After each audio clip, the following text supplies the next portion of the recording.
Everyone, welcome to Balwinder live YouTube channel. आज हम discuss करेंगे एसएससी सीएचएसएल एग्जाम के बारे में, जिसके अंदर आपको इंग्लिश के क्वेश्चन जो आए थे 12 अक्टूबर 2020 के अंदर, तो उसका ही हम यहाँ पे सेकंड शिफ्ट का प्रॉपर एनालिसिस करेंगे। 25 क्वेश्चन आए थे, 25 का हम कंप्लीट एनालिसिस देखेंगे, क्या क्वेश्चन आए थे, किस तरीके का लेवल आया था, वो सारा कुछ। ठीक है। और इससे पहले मैंने आपको 12 अक्टूबर से जो आपकी फर्स्ट शिफ्ट आई थी, मॉर्निंग शिफ्ट आया था 12 अक्टूबर को, जो मॉर्निंग शिफ्ट का जीएस का, इंग्लिश का, मैथ का, रीजनिंग का पूरा एनालिसिस मैंने 100 क्वेश्चनों का आपको ऑलरेडी कवर करवा दिया है। अगर किसी ने भी देखना होगा तो डिस्क्रिप्शन बॉक्स में जाके देख सकते हैं। ठीक है। और आने वाले टाइम के अंदर और मैंने कुछ वीडियोस और भी अपलोड की हैं अदर एग्जाम की, उसके भी पीवाईक्यू अपलोड किए हैं। अगर अपनी प्रैक्टिस करना चाहते हैं पीवाईक्यू के थ्रू से, तो ये आपको चैनल सबसे ज्यादा बेस्ट रहने वाला। ठीक है। तो आप जरूर इस चैनल को ज्वाइन करें और अपने फ्रेंड सर्कल को जरूर यहाँ पे इन्वाइट करें। अगर आप इस चैनल के अंदर फर्स्ट टाइम आए तो अभी जल्दी से ज्वाइन कर ले। ठीक है। स्टार्ट करते हैं हमारे पास यहाँ पे फर्स्ट क्वेश्चन से। फर्स्ट क्वेश्चन पूछा गया, select the wrongly spelled word. जहां पर सबसे रॉन्गली होगा स्पेलिंग वाला वर्ड, वो हमने यहाँ पे फाइंड करना है। ठीक है। तो अगर आपने कभी भी ब्रांड एम्बेसडर का नाम सुना होगा तो कभी भी सिंगल एस से नहीं आता, डबल एस आती है वहां पे। ठीक है। तो यही इस क्वेश्चन का सही उत्तर है, यहाँ पे रॉन्गली स्पेल होगा। बाकी सारे के सारे उत्तर बिल्कुल ठीक है। ठीक है। तो हमारा फर्स्ट क्वेश्चन का उत्तर क्या होगा यहाँ पे, थर्ड ऑप्शन। नेक्स्ट क्वेश्चन देखते हैं। क्वेश्चन नंबर सेकंड के अंदर पूछा गया हमारे पास यहाँ पर synonym of a word this अगाई। ठीक है। तो इसका मतलब होता है हमारे पास यहाँ पर क्विकली मूवमेंट। क्विकली अगर कोई भी मूवमेंट होती है तो उसको हम यहाँ पे अगाइल बोल सकते हैं, और क्विक मूवमेंट को ही हम यहाँ पे क्या बोलते हैं, नीबल बोलते हैं। और ये आपका इस क्वेश्चन का उत्तर हो जाएगा यहाँ पे थर्ड ऑप्शन। क्लियर। विजिबल तो सबको पता होगा कि हम सिंपल किसी को देख सकते हैं तो that can be visible. And गल का मतलब क्या होगा हमारे पास यहाँ पर, एक अपनी प्रशंसा करना, इंटेलिजेंस अपनी दिखाना। ठीक है। तो इंटेलिजेंस ही दिखाने को हम यहाँ पर गल वर्ड से इंटरलिंक करेंगे। और डासाइल का मतलब होगा एक तरीके से पूरा का पूरा कंट्रोल जो होगा आपका, उसको एक्सेप्ट कर लेना, रेडी कर लेना अपने आप को एक्सेप्टेंस के अकॉर्डिंग। अगर मैं बात करूं यहाँ पे कंट्रोल, आपका कंट्रोल कई बार किसी और के हाथ में चला जाए या आपके हाथ में चला जाए, तो अपना कंट्रोल यहाँ पे पूरा का पूरा एक्सेप्ट कर लेना किसी और के हाथों के थ्रू, तो उसको हम यहाँ पे डोसाइल बोल देंगे। ठीक है। इसको आप स्लेवरी वर्ड से भी इंटरलिंक कर सकते हैं। क्लियर। चलते हैं यहाँ पे थर्ड क्वेश्चन की। क्वेश्चन नंबर थर्ड का हमारे पास यहाँ पर इडियम पूछा गया है, action speak louder than words. मतलब कुछ करके दिखाना होगा, वर्ड से कोई बात नहीं बनेगी, बोलने का कोई फायदा नहीं है, कुछ आपको करना चाहिए। तो इसका यहाँ पर इडियम का मतलब क्या होगा, सिंपल आप सभी ऑप्शन को यहाँ पे चेक कर लो। इसका मतलब बिल्कुल ऐसा नहीं किसी को कुछ कहना। ठीक है। इसका मतलब ये नहीं है व्हाट यू डोंट से, ऐसा कुछ नहीं है। ठीक है। ये इसका कोई मतलब नहीं बनेगा।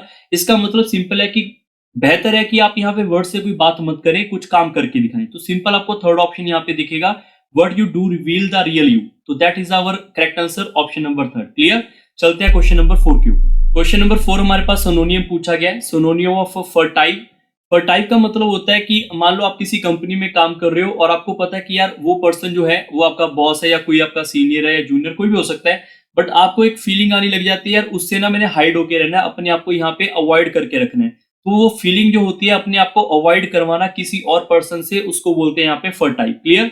और इसका सिनोनियम यहाँ पे अडेसिव तो नहीं होगा। अडेसिव होता है कि एक सरफेस के ऊपर कुछ ना कुछ यहाँ पे हमने रख दिया, और वो रखने के बाद वो सरफेस के साथ साथ ऐसे ऐसे मूवमेंट करवाना, तो वो होती है अडेसिव प्रॉपर्टी। ठीक है। वाटर क्या बोल सकते हैं, वाटर की टेबल के साथ जो प्रॉपर्टी होती है वो अडेसिव नेचर की होती है। तो पॉजिटिव नेचर तो सबको पता है, ये भी इसका कोई यहाँ पे इस फीलिंग से कोई लेना देना नहीं है पॉजिटिव नेचर का। ठीक है। अबॉर्टिव का मतलब भी यहाँ पर फीलिंग वाला नहीं होता है। यहाँ पर ऑप्शन नंबर क्या होगा, थर्ड ऑप्शन। थर्ड ऑप्शन इस क्वेश्चन का बिल्कुल सही हो। अबॉर्टिव का मतलब होता है यहाँ पर failing to produce the intended result. मतलब आपने कोई रिजल्ट बनाना है, उसके लिए प्रॉपरली आप फेल हो रहे हो, फेलर हो जाना किसी रिजल्ट बनाने के लिए, उसके लिए हम यहाँ पर अबॉर्टिव का वर्ड यूज करेंगे। इसका मतलब ये इसका सिनोनियम नहीं है। करेक्ट ऑप्शन क्या होगा, थर्ड होगा। ठीक है। चलते हैं फिफ्थ नंबर की। क्वेश्चन नंबर जब फिफ्थ आपके पास आएगा, क्लोन टेस्ट। मैंने आपको लास्ट जब इंग्लिश का यहाँ पर आपको फर्स्ट आपको यहाँ पे शिफ्ट करवाया था, मैंने तब भी बताया था कि आप ट्राई किया करो वीडियो को पॉज करके इतना सा सेंटेंस एक बार पढ़ के देखो। ठीक है। आपको आधी सेंस से तो वैसी चीजें समझ आ जाएंगी, क्योंकि इसमें सीएचएसएल में हाई लेवल नहीं पूछा जाता है एज कम्पेयर टू बैंक और सीजीएल या फिर कोई और एग्जाम। एसएससी सीएचएसएल में नॉर्मल लेवल ही आएगा। ठीक है। तो आपको क्या करना है, आपको पहले सेंस बनानी आनी चाहिए। उसके लिए इस पैसेज को एक दो बार पढ़ लो। अभी के लिए कोई बात नहीं, पेपर में तो पेपर वाली कंडीशन देखेंगे। अभी के लिए आप यहाँ पे जरूर एक दो बार ट्राई करो कि यार इसका उत्तर ये हो सकता है। एक बार वीडियो को पॉज करके ना ट्राई किया करो, ताकि आपकी प्रैक्टिस थोड़ी बूस्ट अप हो। ठीक है। अब स्टार्ट करते हैं यहाँ पे। The choice we make in life determine who we are. हमारी जो लाइफ है, हमारी ये लाइफ है, उसकी जो चॉइस होंगे वो डिटरमाइन करेंगे कि कौन हम है। ठीक है।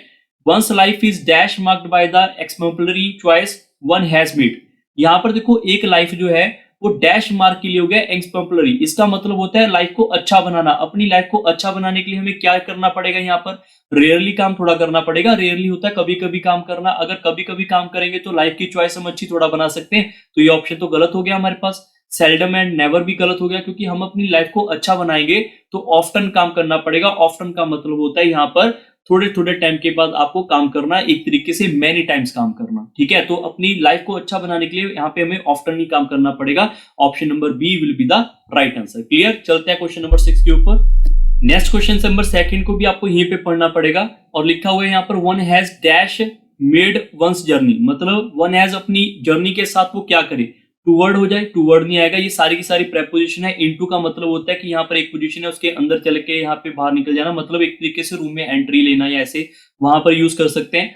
अलोंग इसका आंसर यहाँ पे बिल्कुल ठीक हो जाएगा। ओपन होता है कि यहाँ पर कोई सरफेस है उसके ऊपर कुछ आ जाना, ठीक है। तो ये भी नहीं होगा, सिर्फ अलोंग आएगा कि अपनी जर्नी के साथ साथ होना, ठीक है। अपनी जर्नी के साथ साथ ये भी काम करना पड़ेगा, मतलब हमारी लाइफ चलती भी जानी चाहिए और अलोंग उसके यहाँ पे हमें अपनी पोजीशन को, हमें अपनी चॉइसेस को इंप्रूव भी करना चाहिए, ठीक है। ये हमारा करेक्ट आंसर क्या होगा, थर्ड। चलते हैं अभी 7 नंबर क्वेश्चन के ऊपर। क्वेश्चन नंबर 4 के ऊपर अगर आप जाना चाहते हो तो आपको ना भाई ऑप्शन से भी हिट एंड ट्रैक कई बार क्वेश्चन हो जाते हैं। जैसे अगर मैं क्वेश्चन नंबर यहाँ पे क्वेश्चन नंबर 3 की बात कर ले भी, यहाँ पे लिखा हुआ है the mega icon Ratan Tata has described his journey dash being a 7-year-old boy. Dash being a 7-year-old boy, तो यहाँ पे अबव होगा, अबब थोड़ा होगा साथ। अबब का मतलब होता है एक हमारे पास यहाँ पे सरफेस है उसके ऊपर हमने बॉल यहाँ पे लटका दिया तो इसके ऊपर बॉल है अबब, ठीक है। तो अबब तो आने वाला नहीं है, ठीक है। अगर मैं बात करूं यहाँ पे 4, तो 4 हमारे किसी प्लेस के लिए यूज होता है, तो यहाँ पे कोई प्लेस का यूज नहीं हो रहा। यहाँ पे प्लेस का नहीं, यहाँ पर एक पॉइंट का यूज हो जाता है। तो पॉइंट यूज करने के लिए आपको फ्रॉम में यूज करना पड़ता है।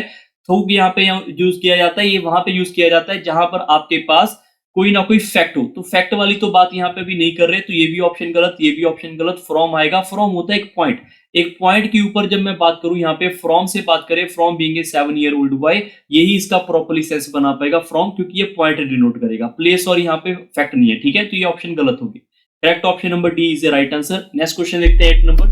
क्वेश्चन नंबर हमारे पास 4 नंबर आ चुका है यहाँ पे। इसमें लिखा हुआ है 7-year-old boy who played his dash in the freedom struggle, who played his dash in the freedom struggle. कोई फ्रीडम स्ट्रगल है उसके अंदर उसने डैश वहां पे काम किया। पार्ट इन, अगर आपने कभी पढ़ा हुआ है तो हमेशा part in word he use किया जाएगा। Part of, part from, part with बिल्कुल नहीं होगा। फ्रॉम कहां पे यूज होता है, अभी मैंने बताया था पॉइंट के लिए, तो पॉइंट तो यहाँ पे नहीं है कि उसने फ्रीडम के अंदर काम किया है, तो फ्रीडम स्ट्रगल के लिए काम उसने जाकर किया, तो इन जाके किया होगा। तो ये आपका उत्तर ठीक है, बाकी सारे ऑप्शन वैसे ही गलत है, तो ये फ्रॉम भी आपका गलत हो जाएगा। क्लियर। चलते हैं क्वेश्चन नंबर अभी नेक्स्ट 5 के ऊपर। क्वेश्चन नंबर 5 भी बहुत आसानी से आप कवर कर सकते थे। यहाँ पे देखो सिंपल आपको पढ़ना पड़ेगा। अब यहाँ पे रतन टाटा की बात हो रही है, ऊपर से उन्होंने यहाँ पे अपनी फ्रीडम स्ट्रगल के लिए भी बात की है, और यहाँ पर आगे देखो उसने 2-व्हीलर के through which become the world most dash car of Tata nano, ठीक है। आपने टाटा नैनो का नाम सुना होगा। वैसे यहाँ पे मैं बता देता हूँ, कार लिखा हुआ है तो कार हमारे पास एक नाउन है, तो नाउन के आगे क्या आता है, अगर मैंने ग्रामरिकली इसको करेक्ट करना होगा तो नाउन के आगे हमारे पास आता है एडजेक्टिव। एडजेक्टिव हमारे पास कौन कौन है, ये तो नहीं है, बी ऑप्शन गलत हो गया, डी ऑप्शन गलत हो गया, बच गए 2 ऑप्शन। और यहाँ पर इकोनॉमिकल है, एक है इकोनॉमिक, ठीक है। इकोनॉमिक आपका है कि इकोनॉमिकली वर्ड यूज होता है रिलेटेड टू इकोनॉमिक। इसका यहाँ पे कोई सेंस नहीं आएगा कि कार यहाँ पे सस्ती है महंगी है, इससे कोई नहीं पता चला पाएगा, ठीक है। बट अगर मैं ए ऑप्शन की बात करूं, इसका मतलब होता है ज्यादा महंगी नहीं है, नॉट वेस्टेबल। वर्ल्ड की सबसे यहाँ पर नॉट वेस्टेबल वाली कार क्या होगी, यहाँ पे टाटा नैनो होगी, तो ये प्रॉपर्ली सेंस बनाएगा इसका, ये आपका उत्तर सही है, ठीक है। चलते हैं क्वेश्चन नंबर 10 के ऊपर। क्वेश्चन नंबर 7 आपका फिर से इडियम का दिया हुआ है, a piece of a cake. A piece of a cake को सिंपल आप याद रखें, something very easy, something is easy is called a piece of a cake. क्योंकि अगर मैं पूरा पर केक की बात करूंगा, केक आपका बड़ा होगा, उसमें से एक पीस लेना जो कि सब बच्चे खा ही लेते हैं बर्थडे पार्टी के अंदर, या वैसे ही केक का छोटा पीस आपको पता होगा बहुत आसानी से मिल भी जाता है, तो यही इसका आंसर होगा, ठीक है। बड़े केक होते था कुछ और होता तो डिफिकल्ट या कुछ और सिचुएशन बनाते, इजी केक मिल जाएगा, छोटा केक का एक छोटा सा पीस लेना बहुत आसानी बात है, तो सी ऑप्शन आपका उत्तर सही है। क्लियर। क्वेश्चन नंबर 11 के ऊपर चलते हैं।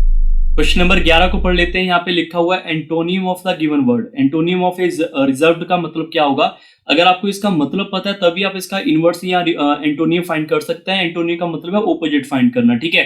तो रिवर्स का मतलब ऐसा होता है कि फ्रेंडली के ओपोजिट, मतलब फ्रेंडली क्या होता है, जल्दी से अपने थॉट, जल्दी से अपनी आइडियाज आप किसी भी फ्रेंड से शेयर कर सकते हैं इजिली, बट ये रिवर्स का बिल्कुल ओपोजिट होता है। रिवर्स वो होता है जो अपनी आइडियाज को, यहाँ पर आइडिया हो सकता है, थॉट को हो सकता है, ठीक है, वो जल्दी से रिवील ना करे, दिखाई ना दे, वो अपने अपने आइडिया को छिपा कर रखता रहे, किसी से बात ना करे उसके लिए, उसको बोलते हैं रिजर्व। तो इसका अगर मैं सिनोनियम बोलूं, सिनोनियम होगा रेटिसेंट। रेटिसेंट भी सिमिलर ही होता है, ऐसा कोई पर्सन जो अपना आइडिया वगैरह नहीं बता सकता, ठीक है।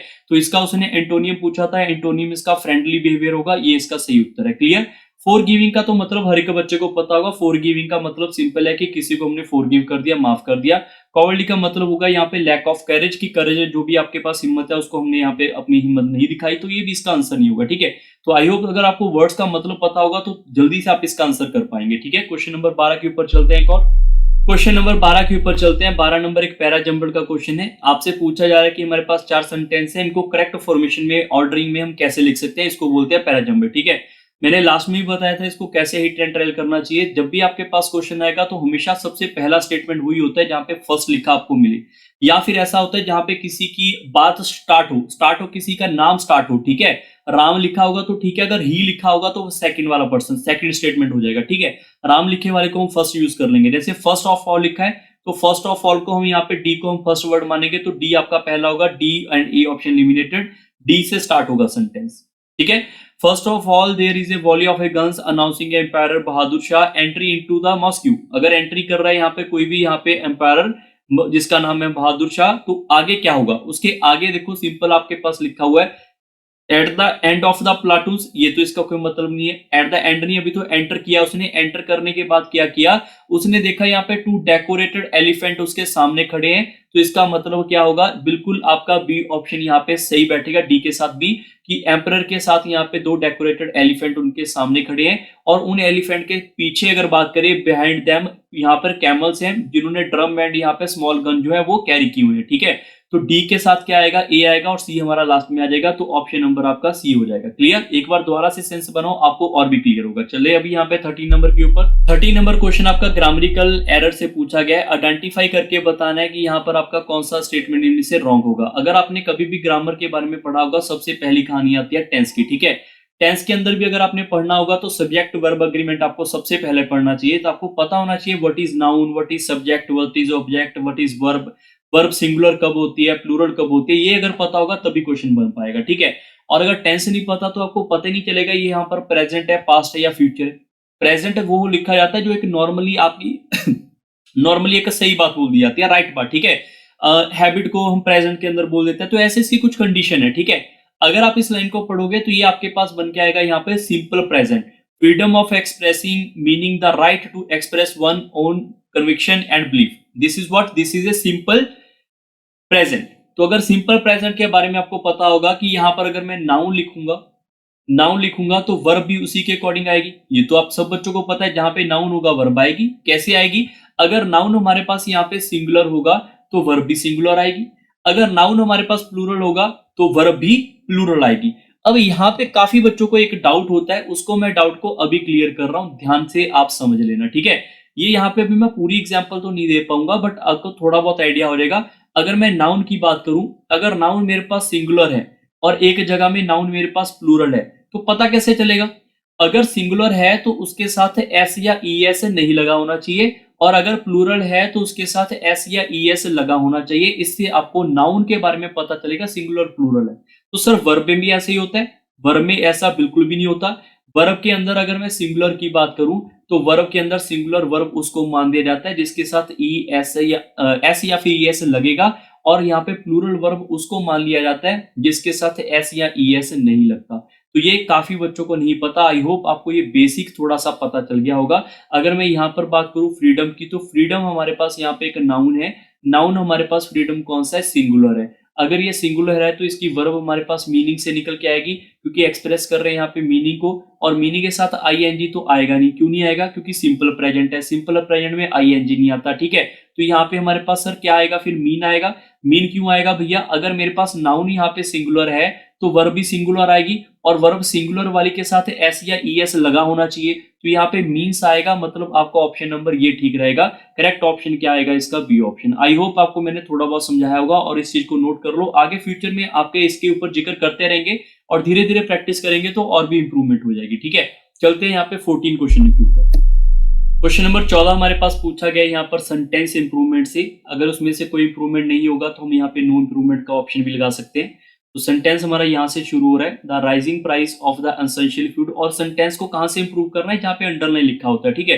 तो अंडरलाइन हमारे पास यहाँ पे लिखा हुआ है वेटी के नीचे, तो यहाँ पर हम यूज करेंगे। क्लियर। तो यहाँ पे देखने के बाद हमें इतना समझ आएगा कि यहाँ पे लिखा हुआ है the rising price of the essential food item have placed an weighty burden on the poor.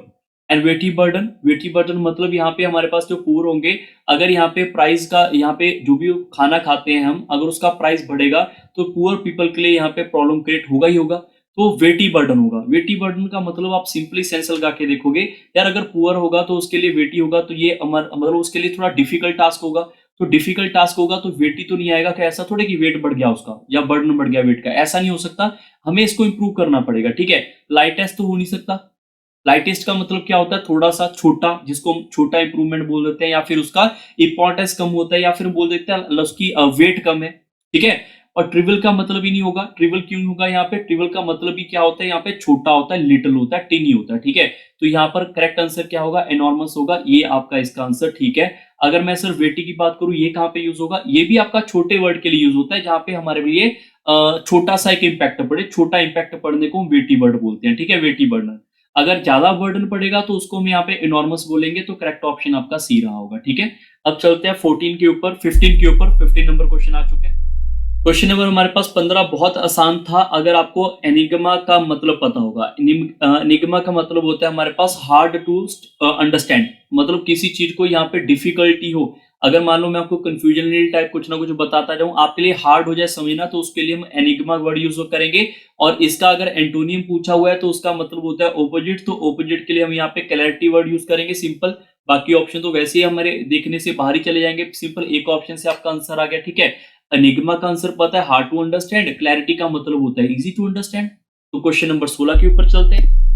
Question number 16 का आंसर हमें यहाँ पे चेक करना पड़ेगा। यहाँ पे आपसे वन वर्ड पूछा गया। वन वर्ड किसका पूछा है, हैविंग नो मॉरल प्रिंसिपल। तो इसका करेक्ट आंसर क्या होगा, यहाँ पे हमारे पास यहाँ पे बी ऑप्शन। बी ऑप्शन हमारे पास होगा, जिसका कोई मॉरल प्रिंसिपल नहीं होगा उसको यहाँ पर हम बी ऑप्शन बोल सकते हैं। और जिसके मॉरल प्रिंसिपल होते हैं उसको हम यहाँ पे एथिकल बोलते हैं, ठीक है। तो both are, they are both, और B and C are antonym to each other. And unaware, कोई सिचुएशन के ऊपर हमें अवेयर नहीं है तो उसको हम अनअवेयर बोल देंगे, ठीक है। तो करेक्ट आंसर क्या होगा इसका, बी ऑप्शन। चलते हैं यहाँ पे 17 नंबर क्वेश्चन के ऊपर। 17 नंबर क्वेश्चन फिर से हमारे पास रॉन्गली स्पेलिंग के बारे में पूछा गया है। तो अगर आपने कभी भी इस वर्ड का मतलब सुना होगा, ये बहुत एक फेमस वर्ड है। तो यहाँ पर जब भी हम इस वर्ड का यूज करेंगे तो यहाँ पे डबल आर आता है, ठीक है। तो यही इसके अंदर एरर था और ये इसका करेक्ट आंसर होना चाहिए था, डबल आर। उसने रॉन्गली स्पेल पूछा है तो रॉन्गली स्पेल यहाँ पर ये होगा। इसका मतलब है feeling of a shame. Clear, feeling of a shame हम बोल सकते हैं, यहाँ पे इसका आंसर हो जाएगा, ठीक है। तो यहाँ पे डबल आर आना चाहिए था, सिंगल आर की वजह से ये रॉन्गली स्पेल है। क्लियर, चलते हैं क्वेश्चन नंबर 18 की। क्वेश्चन नंबर 18 आपका फिल्डर का पूछा गया। यहाँ पे आपके पास गिवन है, those earning less than 10,000 are dash from the paying income tax. मतलब are dash from the paying income tax, naturally वाले अगर बात होगी यहाँ पे 10,000 से कम वाले होंगे तो वो फ्री होंगे, और free of A paying tax होंगे। तो ये फ्री फॉर्म के लिए हम क्या, कौन सा वर्ड यूज करेंगे, ये वाला बी ऑप्शन, ये आपका सही है, ठीक है। कलेक्टर तो होता है हमने गैदर करना, एक्सेप्ट होता है हमने एक्सेप्ट कर लिया, किसी से ले लिया, ठीक है। एडजस्ट करना है, इनकम टैक्स को एडजस्ट करेंगे। तो ये सारे ऑप्शन हमारे रॉन्ग हो जाएंगे, या तो टैक्स हम पे करेंगे या फिर नहीं करेंगे, या फिर फ्री रहेंगे या नहीं रहेंगे, ठीक है। तो टैक्स से फ्री रहने के वाला ऑप्शन एक ही है, तो बी ऑप्शन आपका बिल्कुल सही है। क्लियर, चलते हैं 19 नंबर क्वेश्चन के ऊपर। ये हमारे पास यहाँ पे एक्टिव पैसिव का 19 नंबर क्वेश्चन पूछा गया। आपके पास एक वर्ड होगा, उसने पूछा है करेक्ट पैसिव बताओ। मतलब ये एक्टिव वर्ड होगा, इसका हमने पैसिव सेंटेंस बनाना होगा। तो मैंने आपको लास्ट लेक्चर में बताया था, जो यहाँ पे दिल्ली लिखा हुआ है, तो अगर मैं इस स्टेटमेंट की बात करूं, ये हमारे पास क्वेश्चन है, इस स्टेटमेंट के अंदर जो दिल्ली होगा हमारे पास, द दिल्ली पुलिस, ये हमारे पास सब्जेक्ट होगा। और इसके अंदर लिखा है दूसरा हमारे पास एन एजुकेशनल वीडियो जो हमारे पास है, ये हमारे पास यहाँ पे ऑब्जेक्ट होगा। जब हम यहाँ पर एक्टिव टू पैसिव जाएंगे तो ऑब्जेक्ट आपका यहाँ पे सब्जेक्ट बन जाता है, सब्जेक्ट आपका ऑब्जेक्ट बन जाता है। तो दिल्ली पुलिस यहाँ पे स्टार्टिंग में, तो लास्ट में चेक कर लो, हर कंडीशन में द दिल्ली पुलिस आपको सिंपली यहाँ पे लिखा हुआ मिल जाएगा, ठीक है। तो जो आपका सब्जेक्ट है वो ऑब्जेक्ट बन जाता है, और जो आपका ऑब्जेक्ट है एन एजुकेशनल वीडियो, ये आपका सब्जेक्ट बन जाएगा, एन एजुकेशनल वीडियो। ये हर एक कंडीशन में आपको लिखा हुआ यहाँ पे मिल जाएगा। क्लियर, तो इससे हमें क्लियर हो गया कि इसमें तो कोई एरर नहीं है, ये तो बिल्कुल ठीक लिखा हुआ है। पंगा कहाँ पे होगा, पंगा हमारे पास यहाँ पे होगा कि आपको ये देखना पड़ेगा, हैज शॉर्ट लिखा हुआ है। हैज शॉर्ट आपको पता होना चाहिए। यहाँ पर हमारे पास ये वाला सेंटेंस क्या होगा, हैज शॉर्ट वाले सेंटेंस को हम बोल सकते हैं यहाँ पे प्रेजेंट परफेक्ट टेंस। क्लियर, और हैज शॉर्ट को अगर मैं प्रेजेंट परफेक्ट बोल रहा हूँ, क्योंकि हैज के साथ अगर हमारे पास यहाँ पे वर्ब लगी होगी तो ये हैज हो या फिर हैव हो, ठीक है। हैज या हैव के साथ अगर वर्ब लगी होगी तो हम सिंपल बोलेंगे यहाँ पर हमारे पास कौन सा टेंस है, प्रेजेंट परफेक्ट। अगर मैं इसका यहाँ पे पैसिव फॉर्मेट बनाऊंगा तो यहाँ पर आपके पास याद रखना पड़ेगा हैज या हैव के साथ हमारे पास एक बीन लग जाता है और शॉर्ट का वर्ड वैसे ही रह जाएगा, ठीक है। मतलब हैज हैव के साथ अगर हमारे पास वर्ब होगा एक्टिव में तो पैसिव बनाने के लिए मुझे यहाँ पर एक बीन वर्ड यूज करना पड़ेगा। तो बीन कहाँ पे आएगा आपका, सिर्फ थर्ड ऑप्शन में, थर्ड ऑप्शन सही है, हैज बीन आएगा, ठीक है। हैज बीन आएगा, बाकी आपका सभी कंडीशनों में कहानी जो दे रखी है वो बिल्कुल सही है। और आपका करेक्ट आंसर क्या होगा यहाँ पे, सी ऑप्शन। यहाँ पे बीइंग नहीं आ सकता, ठीक है, हैड नहीं आ सकता यहाँ पे क्योंकि हैज है तो हैज ही रहेगा वहां पे, ठीक है। वाज नहीं आ सकता, पास्ट में नहीं बना सकते, ठीक है। तो करेक्ट ऑप्शन आपका थर्ड रहेगा, ठीक है। चलते हैं अभी यहाँ पे 20th के ऊपर। ये हमारे पास एक और क्वेश्चन आपका पैराजंबल के ऊपर पूछा गया कि इसके अकॉर्डिंग बताओ पैराजंबल का कौन सा करेक्ट फॉर्मेशन आपका बन सकता है, ठीक है। तो हमें बाय ऑप्शन यहाँ पे चेक करना चाहिए। मैंने हमेशा बताया जैसे यहाँ पर ए दिख रहा है, सी दिख रहा है, डी दिख रहा है, तो बी नहीं दिख रहा तो बी को हम पहली स्टेटमेंट का प्रेफरेंस यहाँ पे नहीं देंगे, ठीक है। तो हम यहाँ पे पहले देखेंगे क्या डी हो सकता है। उसने लिखा है but the only illiterate person, यहाँ पर बट ओनली आ गया, मतलब पहले कोई और भी कहानी चल रही होगी तभी तो यहाँ पे लिखा हुआ ना बट द ओनली।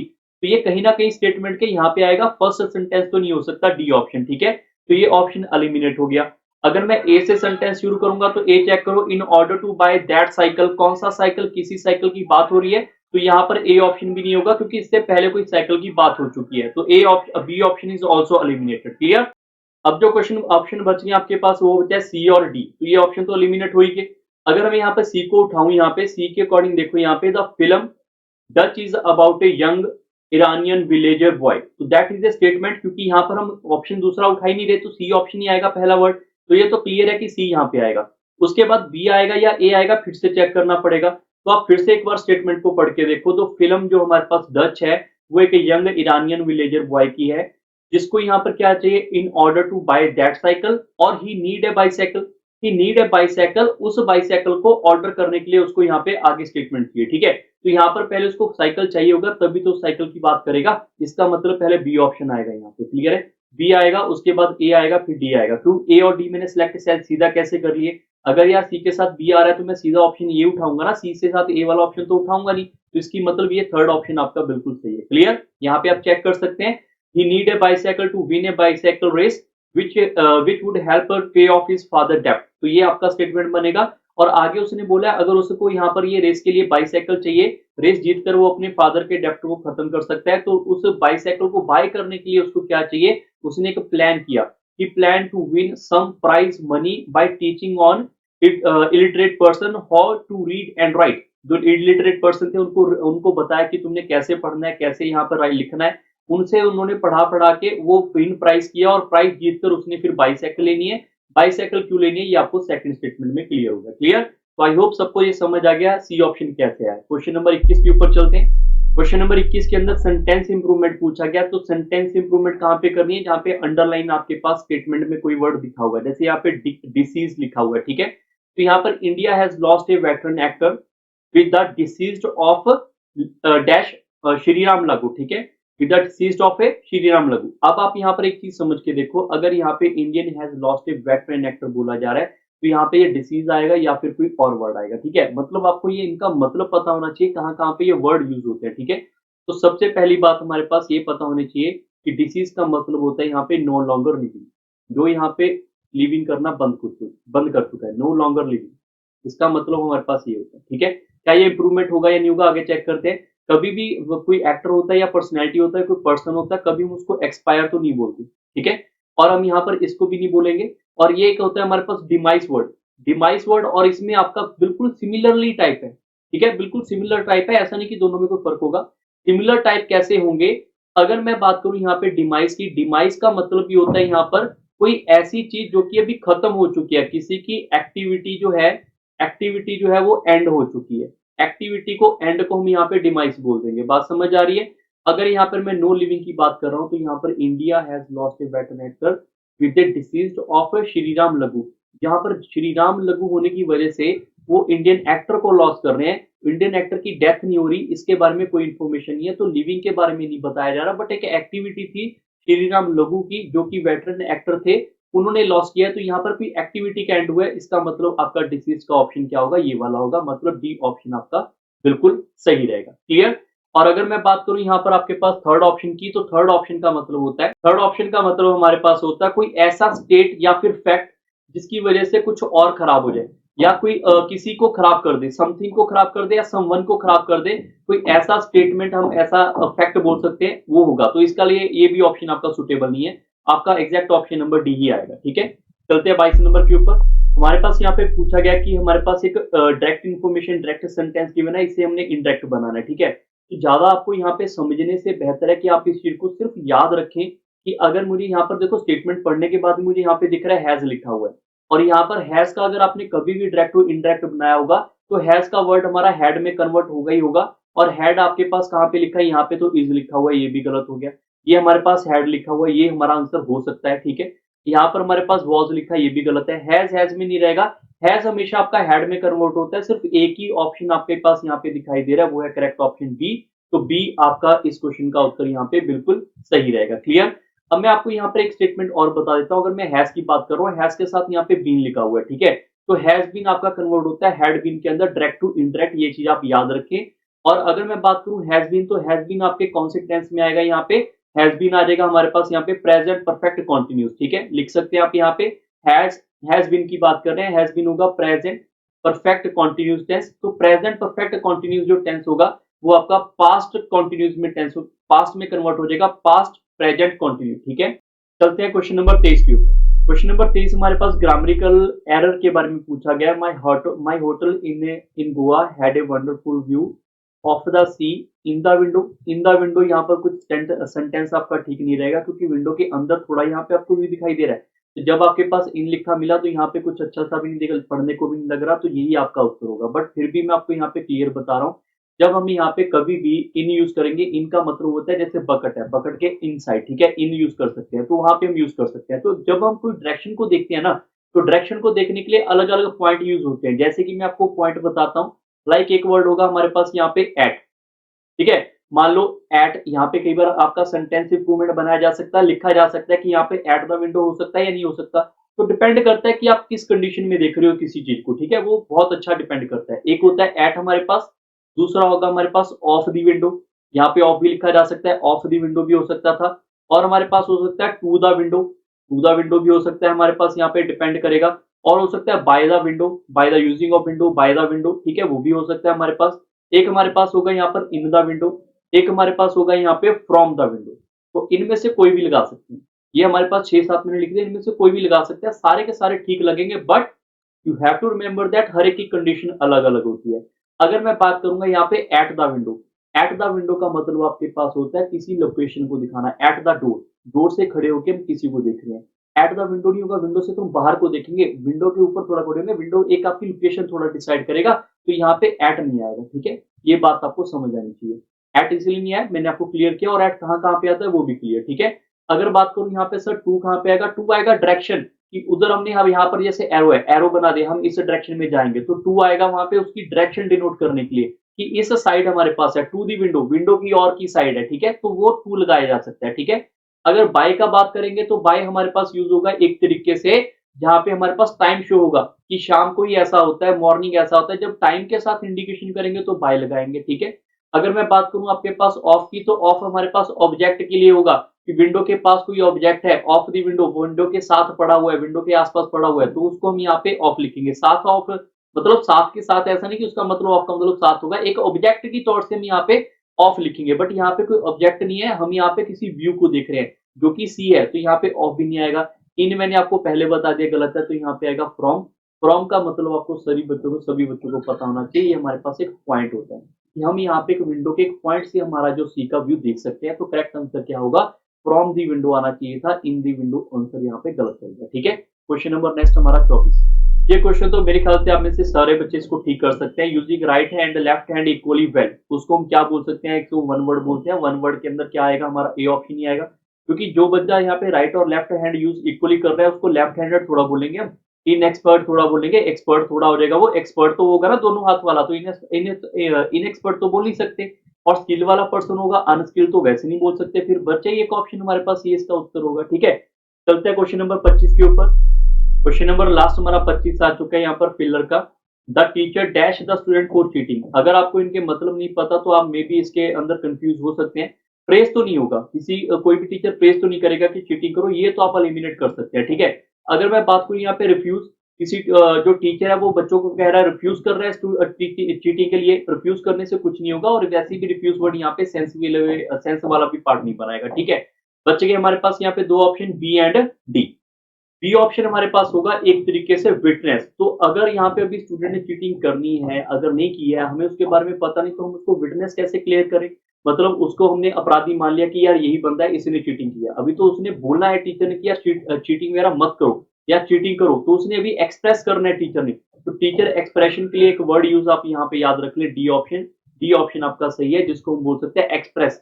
अपनी फीलिंग को एक्सप्रेस करके शार्पली यहाँ पे टीचर को बताना, teacher rebuked the student for cheating. Clear? तो करेक्ट आंसर आपका ये होगा। एक बार